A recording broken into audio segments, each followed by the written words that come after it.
വരുന്നില്ലേ? തന്റെ ഫണ്ട് 100% സഫീഷ്യന്റും അല്ല, സെക്യൂരിറ്റി ഉള്ളതുമല്ല. എന്താ സഫീഷ്യന്റും സെക്യൂരിറ്റി എന്ന് പറഞ്ഞാൽ? സെക്യൂരിറ്റി എന്ന് പറഞ്ഞാൽ 100% സാറേ എനിക്ക് ഇനി 1 കോടിയുടെ ഹോസ്പിറ്റൽ ബില്ല് വന്നാലും ഇല്ലേക്കുണ്ട്. എന്റെ മക്കൾക്ക് ഫുള്ള് ഏറ്റവും ചുരുങ്ങിയത് 30 ലക്ഷത്തിന്റെ 5 ഹോസ്പിറ്റൽ ബില്ല് വന്നാലും എന്റെ ബാങ്ക് ബാലൻസ് ഫ്രീ ആയിരിക്കും, അല്ലെങ്കിൽ ബാങ്കിൽ അത്രയും ഉണ്ടാവും.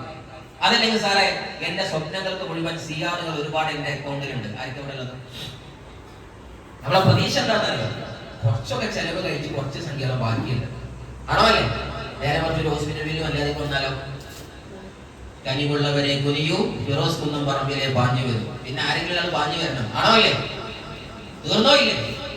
നമ്മൾ ചിന്തിക്കണോ ചിന്തിക്കണ്ടേ? ഒന്ന് മാറി ചിന്തിക്കണോ വേണ്ടേ? ഉണർന്ന് ചിന്തിക്കണോ വേണ്ടേ?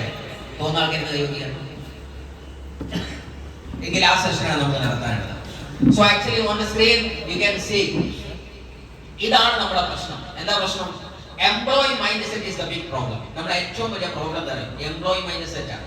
എങ്ങനെയൊക്കെ പറഞ്ഞാലും ഞാൻ പഠിക്കാറുണ്ടാവും,